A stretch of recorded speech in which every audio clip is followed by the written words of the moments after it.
Semakin banyak ilmu pengetahuan yang kita timba pada kesempatan siang yang berbahagia ini. Namun pembanding tadi dengan alasan PIM pamit terlebih dahulu karena ada acara. Saya berharap karena ini bedah buku ini dari daftar isi yang ada, saya kira baru 60%-nya yang disampaikan oleh beliau, ya. Dan waktu sebentar lagi sudah masuk waktu zuhur. Saya harap untuk bisa bertahan dan bisa melanjutkan sesi nanti setelah sholat zuhur. Namun insya Allah masih ada kesempatan 2 penanya sebelum masuk ke sesi sebelum istirahat nanti. Oke, makasih. Ini ada Ustadz Asful dari Hidayatullah. Silakan. Assalamualaikum warahmatullahi wabarakatuh. Alhamdulillahirabbil alamin wassalatu wassalamu ala Rasulillah wa ala alihi wa ashabihi ajmain. Pertama-tama kami mengucapkan jazakumullah khairan atas diperkenankan untuk bisa mengajukan beberapa pertanyaan. Jadi hadirin yang berbahagia, saya hanya ingin mengajukan beberapa pertanyaan karena memang saya tidak diundang sebagai pembanding, tidak. Dan mohon maaf tadi Ustadz Rasyidi, saya tidak mewakili Hidayatullah, tidak. Karena saya memang belajar kepada semua Ustadz dan ulama yang memang saya sempat untuk belajar kepadanya. Jadi saya tidak termasuk orang yang mau fanatik kepada satu golongan, dan saya berusaha untuk itu. Siapapun ulama menyampaikan Al-Quran dan hadis, saya belajar kepadanya, dan saya pantas menjadi murid beliau, siapapun dia. Hadirin yang berbahagia, dari sejak awal tadi saya ikuti penjelasan Ustadz Muhammad Idrus Ramli, telah saya dapatkan beberapa hal. Pertama, hadis istighotsah dan tabaruk itu sungguh sangat banyak, bahkan sahih, sudah tidak bisa diragukan kesahihannya. Kemudian yang kedua, sahabat tabi'in dan alul hadis banyak melakukan istighotsah kepada Rasulullah Muhammad SAW, demikian pula tabaruk, dan mungkin juga bertawasul yang belum dijelaskan. Yang menjadi pertanyaan bagi saya tidak mendapatkan riwayat adanya 10, kita mengetahui ada 10 sahabat yang dijamin masuk surga, diberi kabar gembira. Rasulullah memberikan kabar gembira kepada 10 sahabat ini bahwa mereka termasuk ahlul jannah. Yang menjadi pertanyaan saya kepada beliau, saya mohon nanti kalau memang ada riwayatnya, supaya tidak menjadi pertanyaan yang berkepanjangan bagi saya, adakah riwayat kaum muslimin yang hidup pada zaman sahabat Rasulullah SAW bertabarruk, bertawasul atau bertabarruk kepada 10 sahabat yang sudah wafat?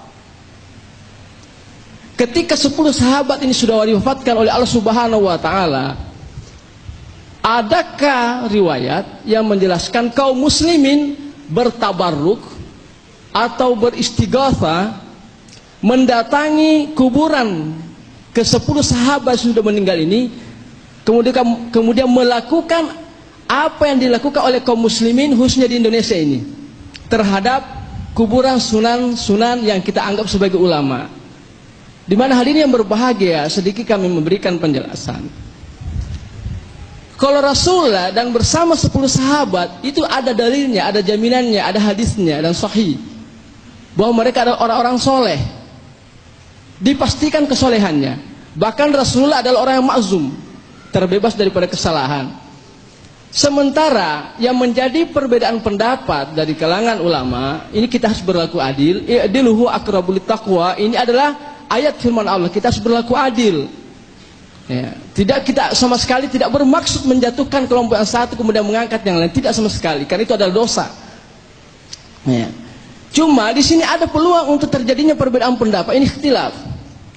Kita belajar untuk ikhtilaf. Mohon maaf yang berbagi sedikit panjang Ustaz ya, mohon maaf. Ya. sedikit tentang ikhtilaf sebelum saya lanjutkan pertanyaan. Bahwa malaikat juga ikhtilaf, hadirin yang berbahagia, supaya lapang dada kita. Jangan sampai kita nanti kok berbeda, kaum muslim berbeda, sempit dada kita. Malaikat ikhtilaf.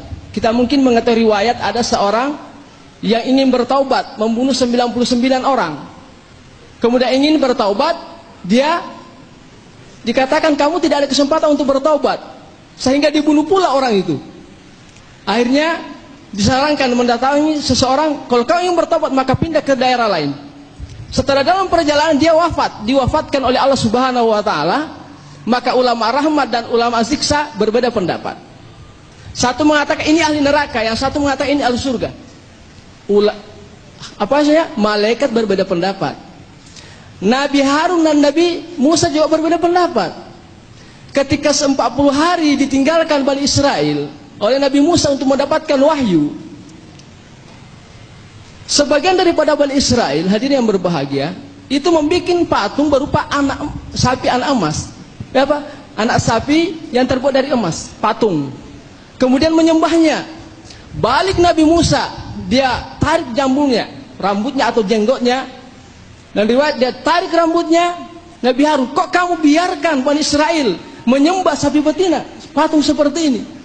Apa kata beliau jawabannya? Saya tidak membiarkan, cuma kalau saya bertindak sebelum kedatangan kamu, nanti terjadi perpecahan di kalangan kaum Bani Israel, kamu juga memarahin saya. Kamu nanti mengatakan kamu membuat terpecah Bani Israel. Itulah sebabnya terjadi perbedaan pendapat cara pandang Nabi Musa dengan Nabi Ibrahim, begitupun dengan Nabi Daud dengan anaknya, putranya. Jadi hadirin berbahagia, sedikit tentang perbedaan pendapat bahwa ada saja. Nah, disinilah kenapa ada yang berpendapat bahwa kepada ada yang kaum muslim yang tidak setuju dengan, maaf saya termasuk yang tidak memusyrikkan pelakunya, selama tidak mengatakan bahwa seakan-akan wali-wali ini ada punya kemampuan menentukan sesuatu. Iya, dia kan hanya perantara. Itu yang terjadi perbedaan pendapat, bahwa tidak ada riwayat yang sahih kaum muslimin di masa sahabat mendatangi kuburan-kuburan selain daripada Rasulullah. Mereka bertawassul dengan kuburan itu. Bahkan tidak ada riwayat yang sahih selain tadi cium tangan dan cium kaki.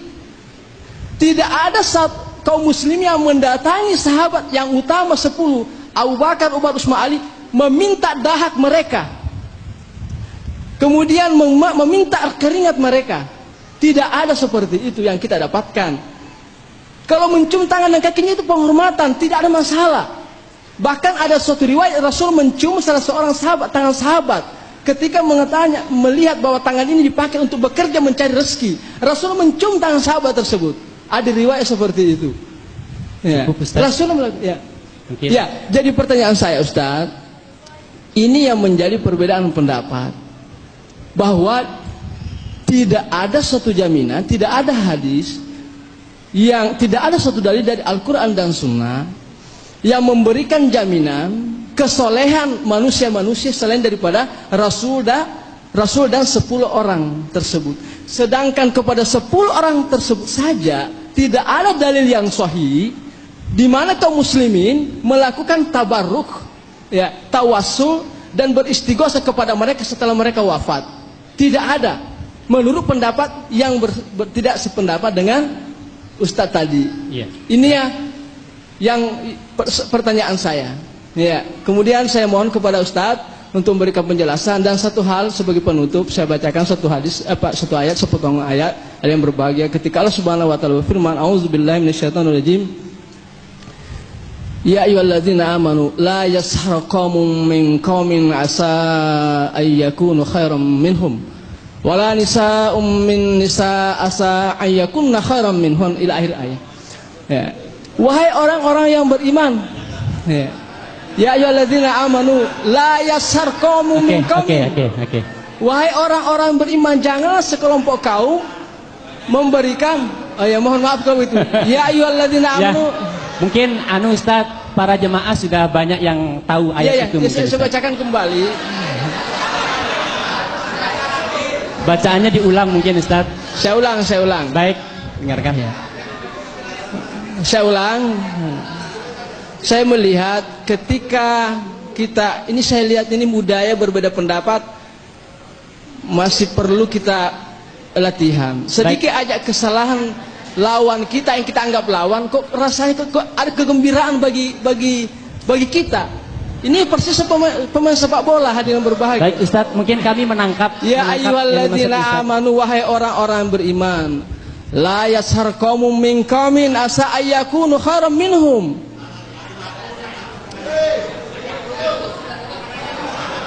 Iya.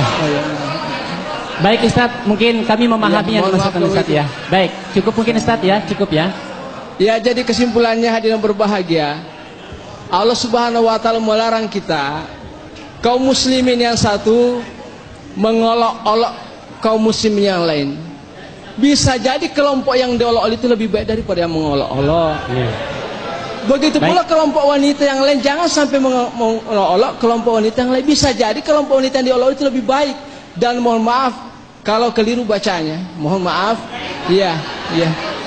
Saya kira demikian, lebih kurangnya mohon maaf. Assalamualaikum warahmatullahi wabarakatuh. Sebentar, ya terima kasih Ustadz Aspul yang dirahmati Allah. Diam aja di sini dulu Ustadz. Diam aja Ustadz. Ya nggak apa-apa.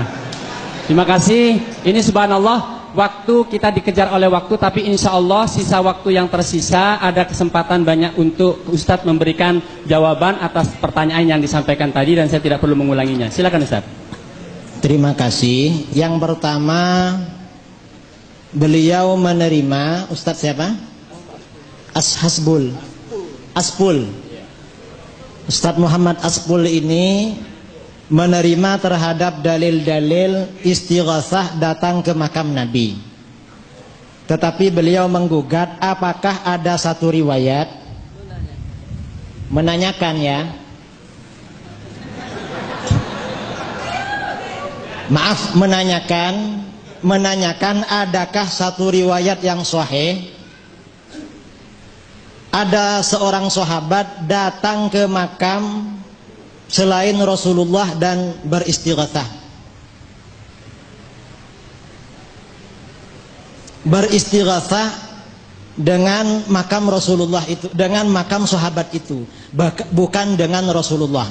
Yang ditanya apakah sahabat yang 10 yang beristighatsah atau sahabat lain?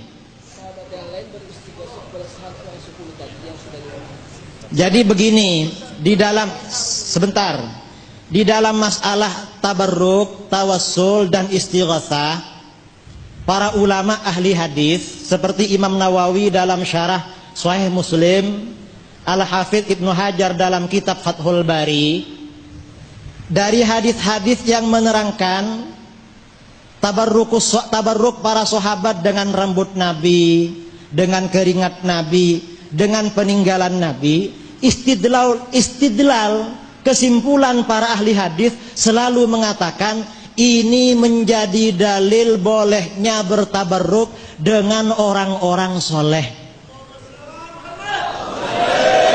Jadi orang yang selain Nabi dikiaskan dengan Nabi karena sama-sama tabarruk atau sama-sama tawassul.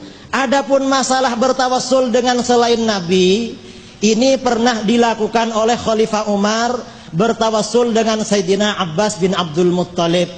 Allahumma inna natawassalu binabiyyina fataskina wa inna natawassalu bi ammi nabiyyina faskina.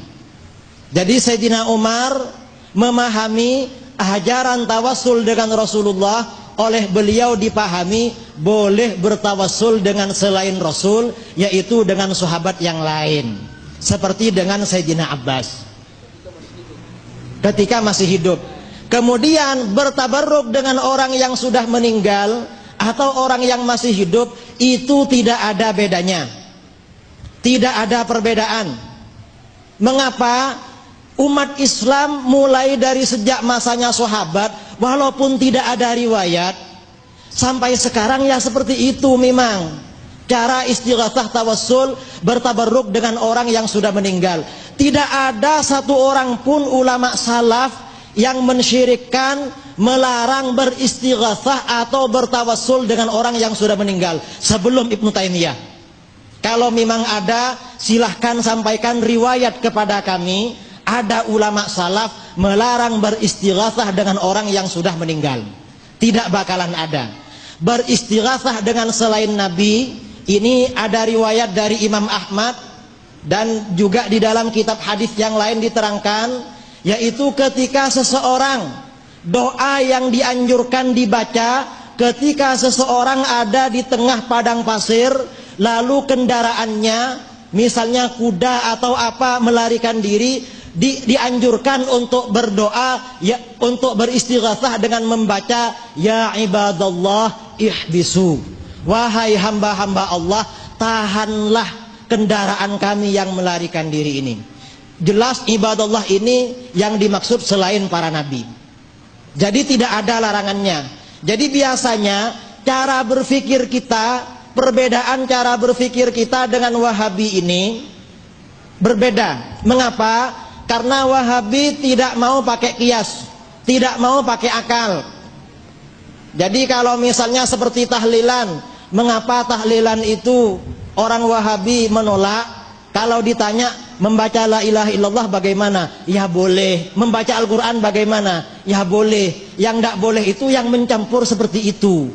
Apakah ada riwayat sahih Rasulullah membaca tahlilan seperti yang dibaca seperti itu? Ya tidak ada kalau persis seperti itu. Itu namanya hukum kias. Dan beliau ini sepertinya tidak mau sama kias. Dalilnya kias mana di dalam Al-Quran? Fa'tabiru ya ulil absar. Itu dalilnya kias yang disampaikan oleh para ulama fuqaha. Oleh karenanya, dan ini kias seperti ini dilakukan oleh para sahabat. Rasulullah itu tidak pernah menganjurkan atau melakukan sholat ba'diyah atau qobliyahnya Idul Adha dan Idul Fitri. Tetapi sebagian sahabat seperti Sayyidina Anas bin Malik, kalau Idul Adha atau Idul Fitri diriwayatkan dalam Majma'uz Zawaid, sanadnya sahih, beliau sholat qobliyah dan ba'diyah. Mengapa dikiaskan dengan sholat qobliyah, ba'diyah zuhur dan lain sebagainya? Kias itu sudah dilakukan sejak masanya sahabat. Tapi Wahabi tidak mau sama kias, karena tidak pernah belajar ilmu fikih, tidak pernah belajar usul fikih. Harus tekstual cara berpikirnya. Yang ditanyakan itu tekstual semua. Ya tidak ada kalau semuanya tekstual. Di dalam Al-Quran ada ayat al-yawma akmaltu lakum dinakum wa atmamtu alaikum ni'mati wa raditu lakumul islam madina. Allah menyempurnakan, aku sempurnakan padamu agamamu dan aku sempurnakan bagimu nikmatku. Katanya para ulama, yang dimaksud sempurna di sini dalil-dalil yang bersifat general. Adapun persoalan-persoalan waqi'iyat yang bersifat waktual membutuhkan pada kias. Jadi ini beliau intinya tidak mau sama kias. Karena tidak mau sama kias, maka yang melakukan kias bisa syirik, bisa bid'ah, bisa kafir itu. Tadi beliau bertanya begini, apakah ada dalil hadis yang riwayatnya sahih para sahabat datang ke makam sesama sahabatnya lalu beristighatsah? Begitu Ustaz ya. Kalau bertanya pertanyaan seperti itu, sejauh ini saya belum pernah mengetahui adanya riwayat yang sahih. Tetapi para ulama fuqaha mengatakan beristighatsah dengan selain Nabi juga boleh. Mengapa? Karena tata cara doa, tawassul dan istighatsah, di mana dalam doa itu disertai dengan menyebut atau memanggil nama seseorang, itu bukan khususiyah Nabi. Tidak khusus dilakukan kepada Nabi. Mengapa? Karena seandainya tata cara doa seperti itu khusus hanya kepada Nabi, harusnya ada dalil yang menjelaskan kekhususannya. Ternyata tidak ada dalil yang menjelaskan kekhususannya. Berarti kalau begitu, kata para ulama, istighatsah, tawassul, tabarruk tidak khusus melalui wasilah perantara seorang nabi, tetapi boleh juga melalui orang-orang soleh. Orang-orang soleh ini bagaimana? Apakah harus ada nas dari Al-Quran tentang kesolehannya? Ya tidak haruslah. Tidak harus ada ayat Al-Quran yang menjelaskan kesolehannya. Tetapi di dalam Al-Quran sudah ada rambu-rambu tentang kriteria para wali atau orang-orang soleh. Di dalam Al-Quran ada ayat, ala inna awliya Allahi la khawfun alaihim walahum yahzanun alladzina amanu wa kanu yattaqun. Ingatlah, sesungguhnya para waliullah itu tidak ada rasa takut bagi mereka, dan mereka juga tidak berduka cita, tidak susah. Mereka adalah orang-orang yang selalu beriman dan selalu menjalankan ketakwaan kepada Allah. Ini di dalam hadis, di dalam ayat tadi tentang kriteria orang soleh atau waliullah. Kemudian di dalam hadis-hadis Nabi juga diterangkan tentang tanda-tanda waliullah. Misalnya ada hadis riwayat Ibnu Majah dan Abu Nuaim dalam Hilyatul Auliya dari Anas bin Malik, ketika Nabi ditanyakan tentang man auliyaullah, siapa waliullah itu wahai Rasul, Nabi menjawab, alladzina idza ru'u dzukirallah. Waliullah itu adalah seseorang apabila seorang mukmin melihat orang tersebut, hatinya akan tergetar dan ingat kepada Allah. Maksud hadis ini, kata para ulama, yang dimaksud tanda waliullah itu ketika dilihat maka akan ingat kepada Allah. Maksudnya kata para ulama, alladzina idza ra'ahumul mu'min dzakara dzambahu wa 'azzama rabbahu. Waliullah itu adalah seseorang apabila seorang mukmin melihatnya, maka orang ini akan mengingat dosa-dosanya dan akan mengagungkan kepada Tuhannya. Ini tandanya waliullah. Jadi di dalam Al-Quran, di dalam hadis tidak ada, tidak lengkap, tidak menjelaskan semua persoalan secara khusus, tidak ada. Karenanya butuh pada ijtihad para ulama, membutuhkan ijtihad para ulama. Dan ini sebenarnya yang disinggung secara tegas di dalam ayat Al-Quran, falaula nafara min kulli firqatin minhum ta'ifatun liyatafaqahu fid din wa liyunziru qaumahum idza raja'u ilaihim la'allahum yahdzarun. Seandainya ada di antara mereka satu kelompok yang tidak ikut berperang, tidak ikut berjihad, tetapi mereka tinggal menetap di Madinah untuk bertafakuh di dalam agama, untuk mendalami ilmu agama. Kalau mereka sudah mendalami ilmu agama, maka mereka nanti akan bertugas liyunziru qaumahum, memberikan peringatan kepada kaumnya apabila kaum yang berperang itu telah kembali pulang, agar supaya mereka berhati-hati, takut kepada Allah. Ini yang dimaksud dengan ayat ini. Jadi kalau tadi Ustadz Asbul klarifikasi kepada saya, beliau tidak menggugat tetapi bertanya. Ya Ustadz ya, tadi kan bertanya bukan menggugat. Tetapi kalau itu seandainya pertanyaan itu sebagai sebuah gugatan, itu keliru. Dalam ilmu munazarah, dalam ilmu usul fikih, ilmu bahthi wal munazarah atau ilmu jadal wal munazarah, pertanyaan seorang mu'tarid itu tidak boleh mempertanyakan satu dalil secara khusus, tetapi cukup bertanya dalil yang menjadi landasan berfikir seseorang mengeluarkan suatu hukum. Jadi misalnya, mana dasarnya Al-Quran bahwa boleh beristighatsah dengan Rasulullah, datang ke makamnya langsung memanggil? Tidak harus begitu. Orang yang beristidlal, yang menyampaikan dalil, itu tidak boleh dituntut seperti itu. Karena dalil itu tidak khusus Al-Quran. Dalil itu boleh jadi Al-Quran, boleh jadi hadis, boleh jadi ijma, boleh jadi qiyas. Ketika seorang mujtahid ini sudah menyampaikan dalilnya, walaupun dalil ini dalil qiyas, itu harus diterima. Karenanya seandainya tadi itu sebuah gugatan bertanya hadis, itu keliru. Apa ada hadis sahih yang menerangkan? Itu gugatan yang keliru. Kalau bertanya mana dalilnya kita boleh beristighatsah dengan Nabi yang sudah meninggal, dalilnya ya hadis tadi. Ketika Nabi menyuruh seorang sahabat yang tunanetra, yang ingin kesembuhan, disuruh berdoa, di dalamnya diperintahkan memanggil nama Rasulullah. Katanya para ulama, ini bukan khususiyah. Pemanggilan ini tidak khusus kepada Rasulullah, tetapi kepada siapapun selain Rasulullah, yang penting dia orang soleh. Kata para ulama seperti itu.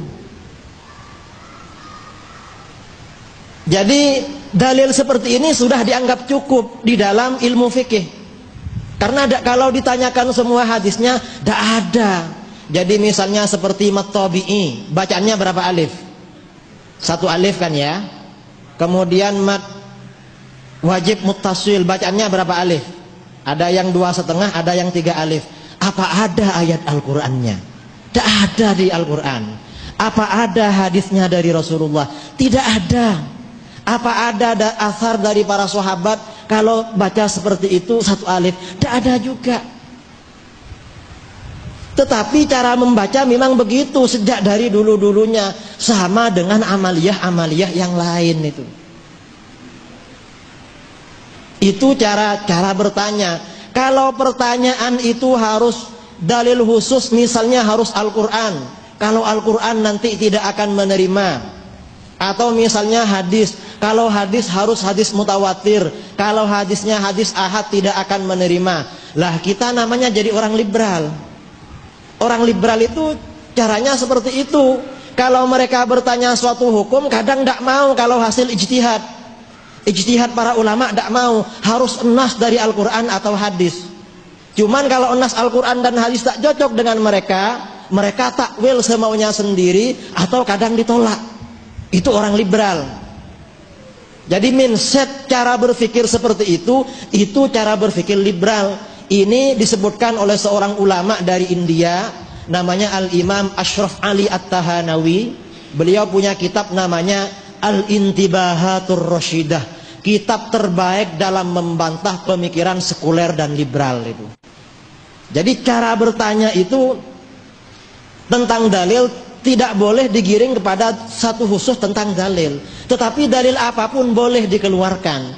Dan ini yang disampaikan dalam sebuah hadis Rasulullah SAW, naddarallahu mra'an sami'a maqalati fawa'aha thumma addaha kama sami'aha farubba muballaghin aw amin sami'in.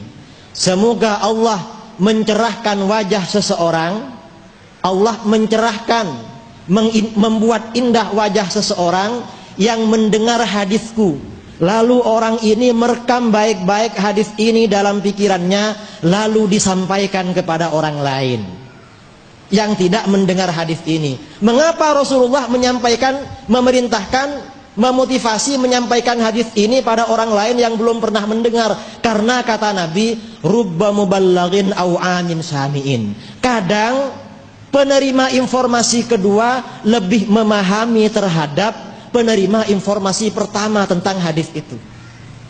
Karenanya tidak semua ahli hadis itu mujtahid. Tidak semuanya. Imam Ibnu Khuzaimah, Imam Al-Hakim, Imam Al-Baihaqi, Imam Ibnu Hibban, wa fi riwayatin juga Imam Bukhari, Imam Muslim, Imam Nasai, mazhabnya Syafi'i. Padahal beliau hafal ribuan hadis. Cara berpikir Islam seperti itu. Cara berpikir itu ada usul fikih, ada kaidah fikih dan ilmu fikih. Tidak tekstual kepada hadis. Kalau tekstual kepada hadis berarti tidak tafakuh fiddin namanya. Tidak belajar ilmu agama. Itu hanya belajar terjemahan hadis-hadis saja. Atau terjemahan Al-Quran. Kita ini sering mendengar kelompok-kelompok yang mengatakan mari kita kembali kepada Al-Quran dan hadis. Yang tidak sama dengan kita berarti tidak mengikuti Al-Quran dan hadis. Ini menurut saya ada dua macam. Ada kalanya orang ini mengerti membaca kitab kuning, bisa membaca kitab berbahasa Arab. Berarti yang dimaksud kembali kepada Al-Quran dan hadis, kembali kepada Al-Quran dan hadis sesuai dengan pemahaman dia. Padahal kita yang bertawassul dan beristighatsah itu juga mengikuti Al-Quran dan hadis. Cuman Al-Quran dan hadis yang difahami oleh ulama salaf seperti para imam yang dulu. Adapun yang tidak mau istighatsah dan tawassul itu ikut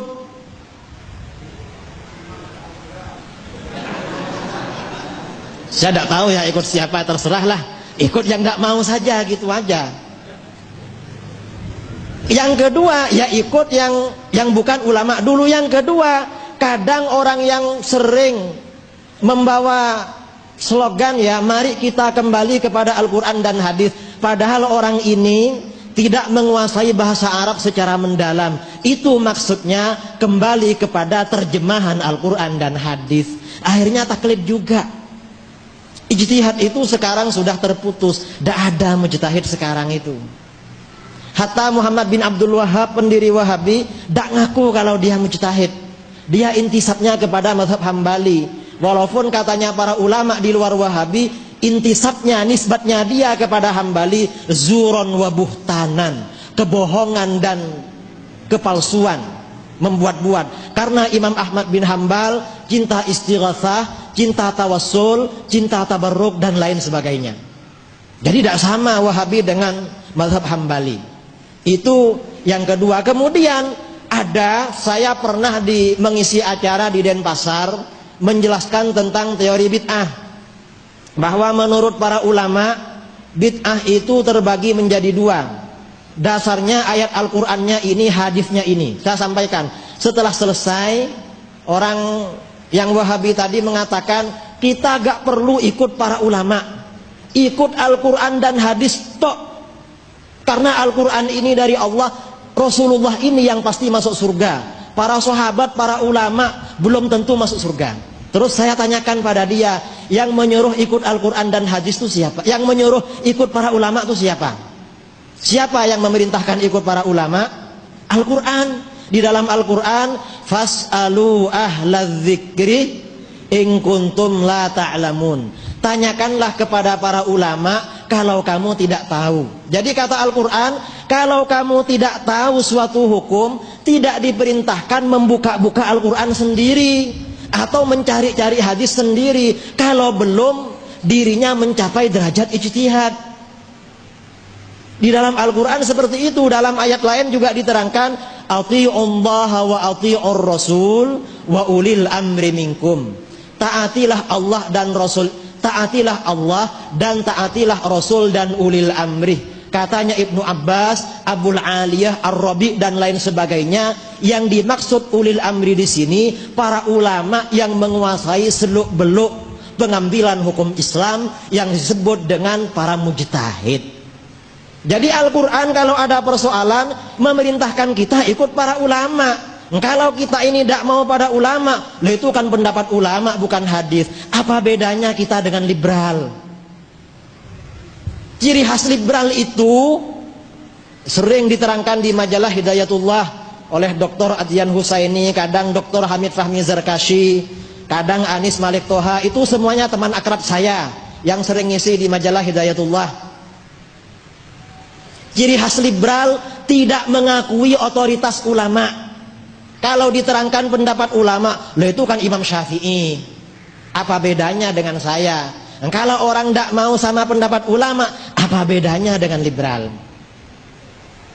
Cuma yang Wahabi ini kalau menurut saya ekstrimnya ekstrim kanan, yang liberal ekstrim kiri, tetapi sama-sama ekstrimnya. Dan wa khairul umur awsatuha.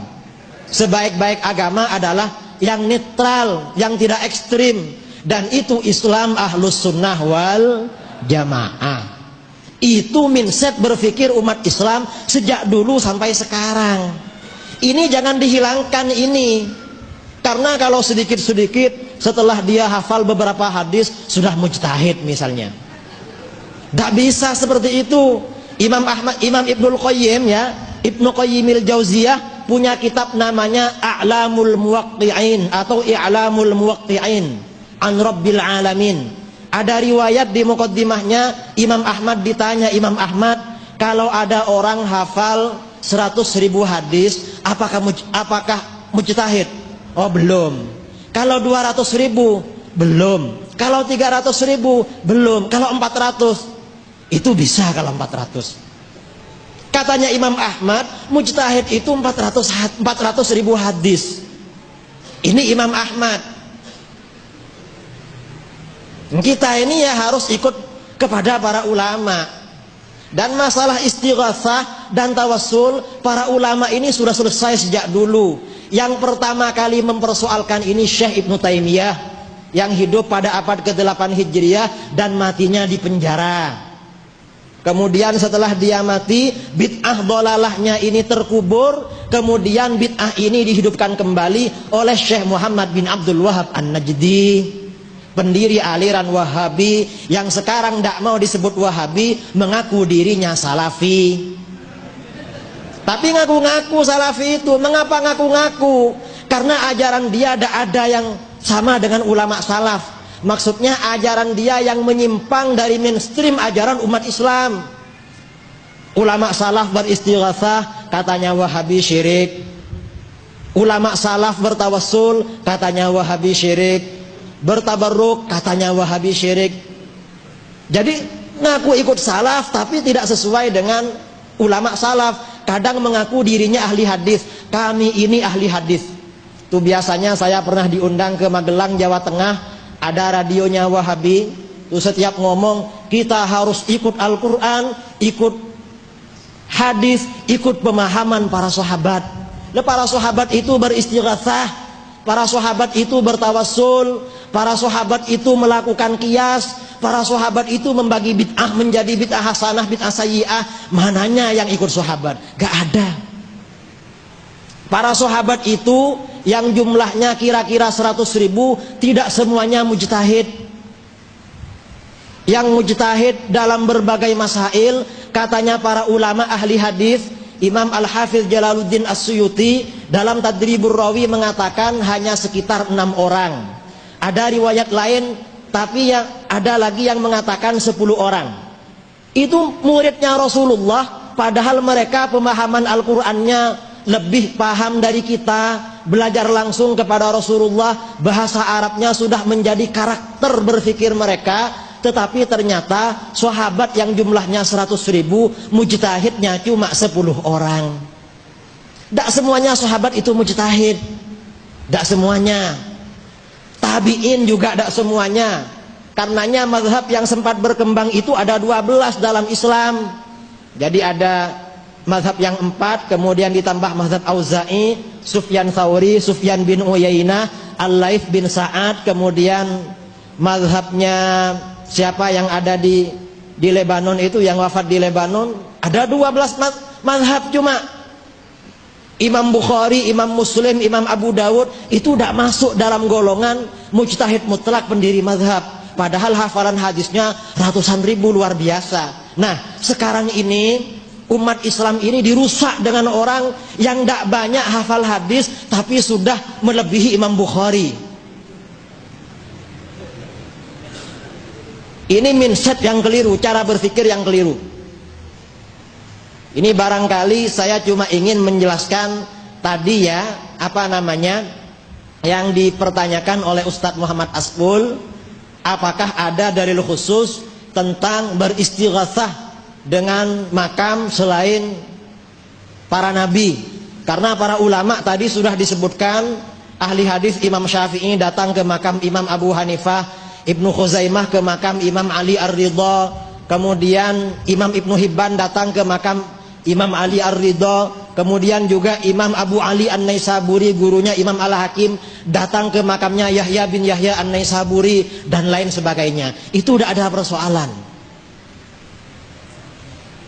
Ini jangan diangkat ke permukaan masalah tawassul istighatsah ini. Ini sudah selesai. Orang tawassul istighatsah disyirik-syirikkan, dikafir-kafirkan.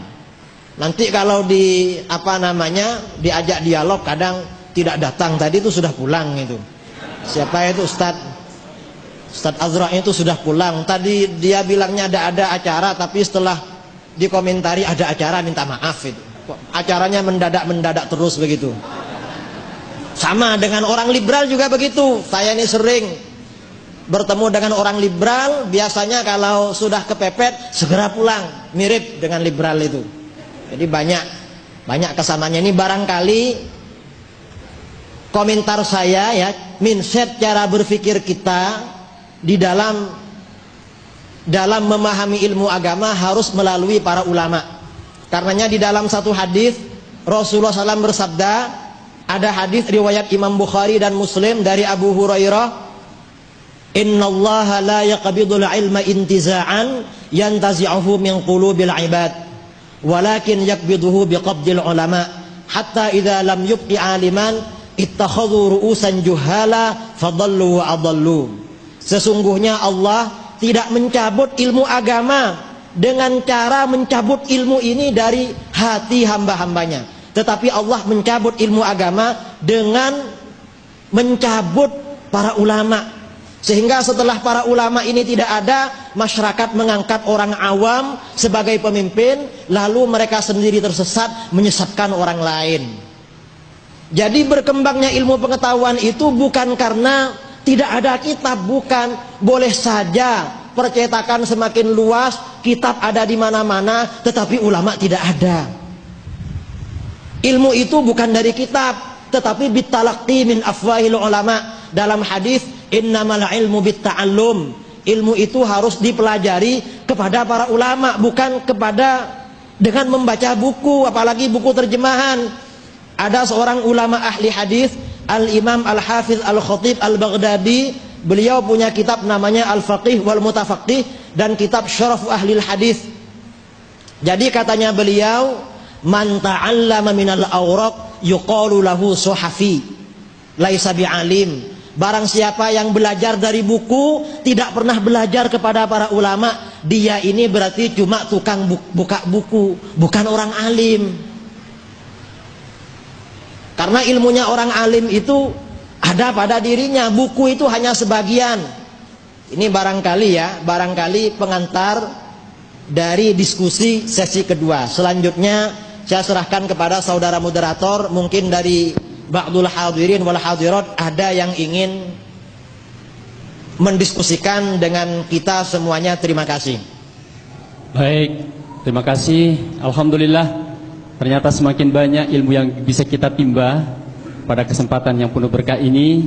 Tadi sebelum sesi istirahat sholat duhur, sangat banyak sekali saya lihat para mustami'in, mustami'at yang ingin menyampaikan pertanyaan. Untuk termin berikut ini saya persilahkan 3 orang dulu, bisa acung tangan.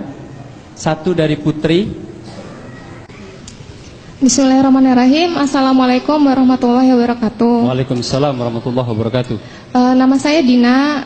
Menziarahin makam orang tua kita gitu, apa sih hukumnya gitu?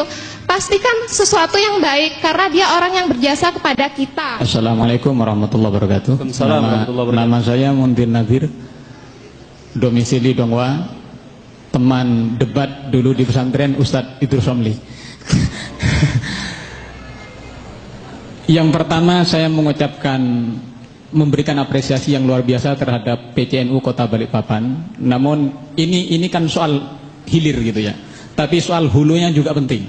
Artinya pemahaman tentang aswaja ini perlu dimasyarakatkan. Itu satu permintaan dari saya, agar masyarakat NU benar-benar paham benar apa sih sebenarnya ajaran Ahlu Sunnah wal Jamaah itu, sehingga tidak mudah lagi terombang-ambingkan oleh paham-paham yang menyesatkan itu.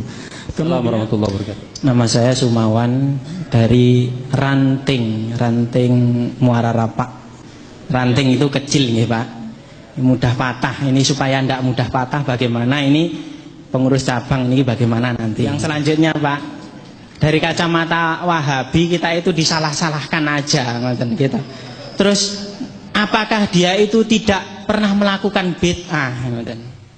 Ziarah kubur tadi sudah kita bicarakan, tujuannya ada 4. ada yang untuk i'tibar, ada yang untuk mendoakan yang ada di kubur itu, ada yang untuk adaul hukuk al-wajibah, karena misalnya dia orang tua kita, ada untuk bertabarruk. Ini keempat-empatnya sama-sama masyru', sama-sama dianjurkan di dalam agama. Jadi kalau kita ini punya hajat, dianjurkan ziarah ke makam seorang aulia, lalu berdoa di samping makam itu dengan bertawassul atau bertabarruk agar doa kita dikabulkan oleh Allah. Dasarnya mana? Tadi sudah kita bicarakan, antara lain ayat Al-Quran, walau annahum izzalamu anfusahum ja'uka fastaghfarullaha wastaghfara lahumur rasul lawajadullaha tawwabar rahima. Kemudian yang kedua, para sahabat yang datang ke makam Rasulullah. Kemudian setelah itu para ulama salaf yang datang ke makam para aulia. Imam Syafi'i datang ke makam Imam Abu Hanifah, Imam Ibnu Khuzaimah datang ke makam Ali Ar-Ridha, Imam Ibnu Hibban datang ke makam Imam Ali Ar-Ridha, Imam Abu Ali An-Naisaburi ke makam Imam Yahya bin Yahya. Sebagian ulama datang ke makam Imam Al-Bukhari, sebagian ulama datang ke makam Imam Muslim seperti Imam Ibnul Jazari dalam pengarang kitab Iddatul Hisnil Hasin itu. Jadi ini sebenarnya sama-sama di dalam agama itu dibolehkan atau bahkan dianjurkan agar hajat kita segera dikabulkan oleh Allah. Apakah orang yang ziarah begitu ada jaminan doanya diterima? Tidak ada jaminan. Cuman kalau ziarah begitu harapan kita semakin tinggi. Dan katanya Allah di dalam hadis qudsi, ana inda dhanni abdi bi, aku tergantung prasangka hambaku kepadaku. Jadi tidak ada jaminan orang yang berdoa di samping makam para aulia diterima, tidak ada jaminan. Cuman harapannya semakin besar. Mengapa begitu? Karena kita dekat dengan orang soleh, walaupun orang soleh itu sudah wafat. Jadi masalah ziarah kubur dengan tujuan tabarruk atau tawassul itu berlanjut. Ini ada cerita sekitar 7 tahun yang lalu, ada saudara saya ada di pesantren ingin segera menikah, kesulitan, akhirnya ziarah makam seorang aulia di Jombang, Mbah Sayyid Sulaiman As-Segaf Basyaiban. Pada waktu beliau membaca Al-Quran pas hujan gerimis, waktu maghrib ada 3 orang datang. Yang 2 orang sudah tua, laki perempuan, satunya masih muda perempuan, sepertinya anaknya. Akhirnya saudara ini berdoa, mungkin melirik kok cocok. Akhirnya berdoa, ya Allah, kalau ini memang jadi baiknya, takdirkan jadi jodoh saya. Akhirnya setelah itu saudara saya ini ketemu dengan muridnya di pondok, kembali ke pondok, bilang saudara saya, katanya kamu punya Mbak Yu yang ada di Pondok Putri. Kenapa Ustadz? Ya kalau belum ada yang punya, kasihkan saya gak apa-apa katanya. Akhirnya pulang dari pondok bulan Maulid, muridnya ini datang ke rumah jemput adik saya.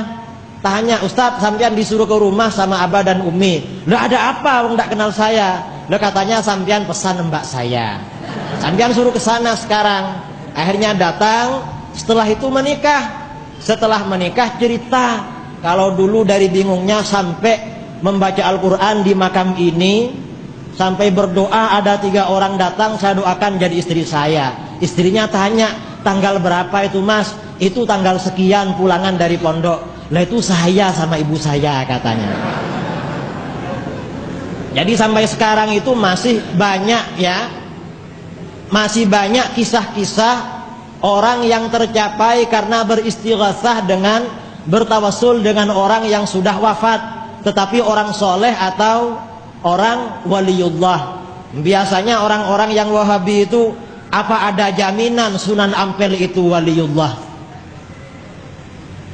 Jadi sudah kita ini diajari suudzon kepada pendahulu-pendahulu. Padahal ulama-ulama kita meriwayatkan Sunan Ampel dan sunan-sunan yang lain itu pembawa agama Islam ke tanah Jawa.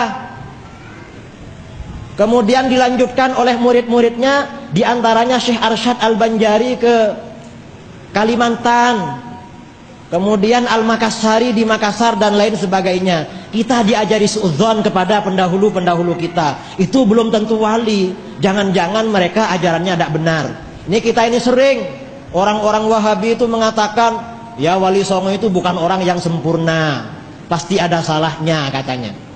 Jadi yang dibaca kesalahannya terus. Tidak ada orang yang benar. Yang benar cuma Wahabi tok.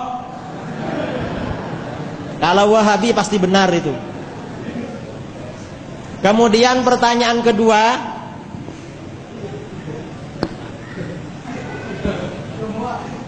yang dari Donghua, mana catatannya?